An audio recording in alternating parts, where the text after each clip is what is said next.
The church exists for mission as a fire exists for burning. And it's exactly why we're here. To be servants in our different communities is a huge part of who we are.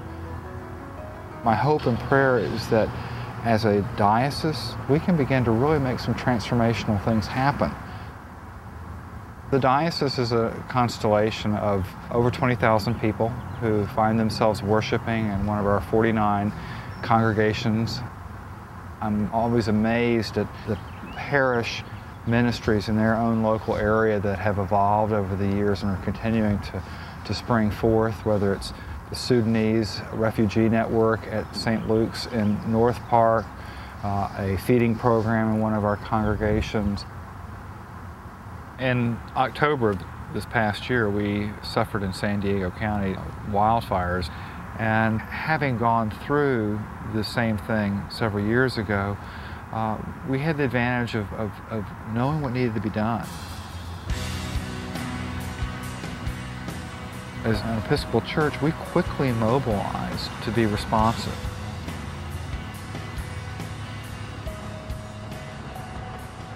Cover San Diego was put together to address the unmet needs of people who have been affected by the 2007 wildfires. Dan was involved in the 2007 wildfires. He lost everything in the fire.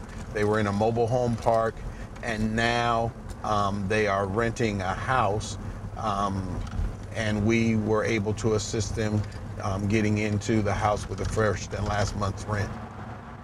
This is a part of the cleanup.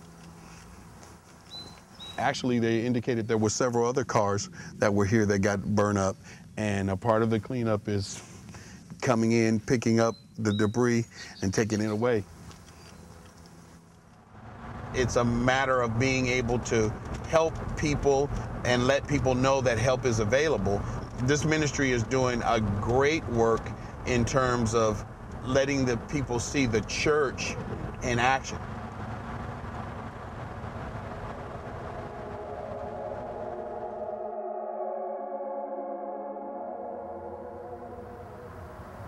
And then you talk to women at Julian Sanctuary who have come from one of the darkest places that we can imagine, where the person who's supposed to love you is hurting you, and they don't know where to turn.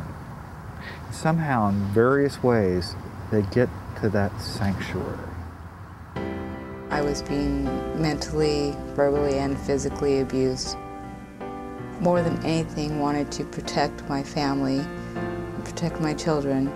That it started that night that, I was lucky to get out of there alive, because I really thought I would not.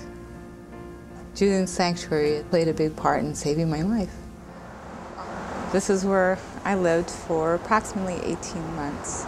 If you want to come up with me, I can show you where I called home for all that time. The outpouring of hope and love, acceptance, and the welcomeness that they gave me enabled me to become independent again and make a life for myself and my daughter. To have a place to come like this that felt like you had a chance again for life was an incredible feeling. It was hope.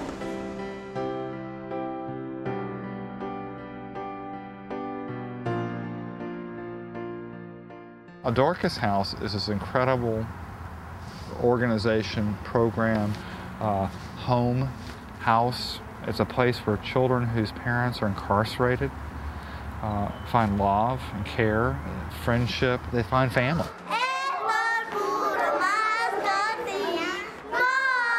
I would say La Familia is the most important thing in your life. The most important because it's the whole structure of the family, the loving, the everything. It's everything. La Familia is everything in Mexico.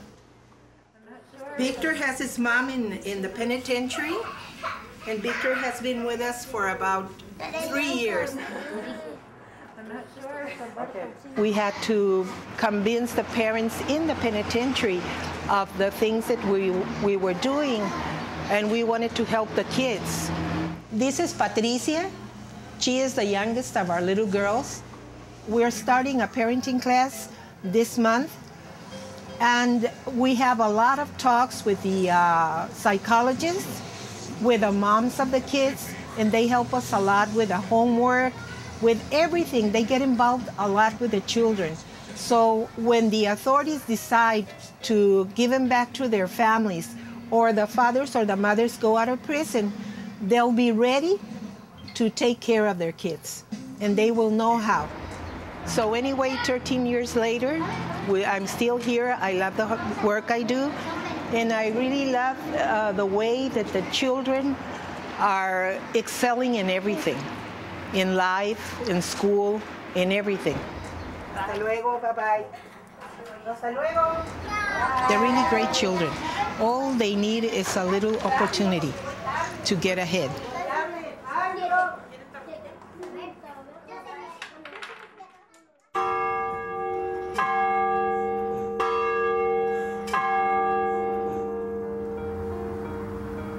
Francis of Assisi said, preach the gospel always, when necessary, use words. And when you do that, the authenticity of your believing is clear to all those around you. Show me a serving church and I'll show you a growing church, because people want to be a part of that. We are participating in building up the kingdom of God through all these things that our congregations and we as a whole are involved in. And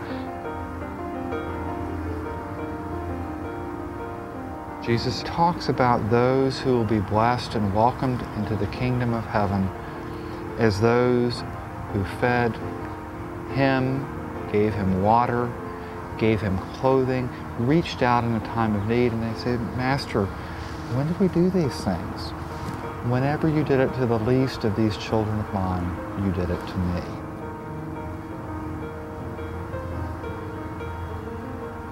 And it is our vision. Go into all the world and proclaim the gospel. That's what we're to do. This is our part of the world to do it.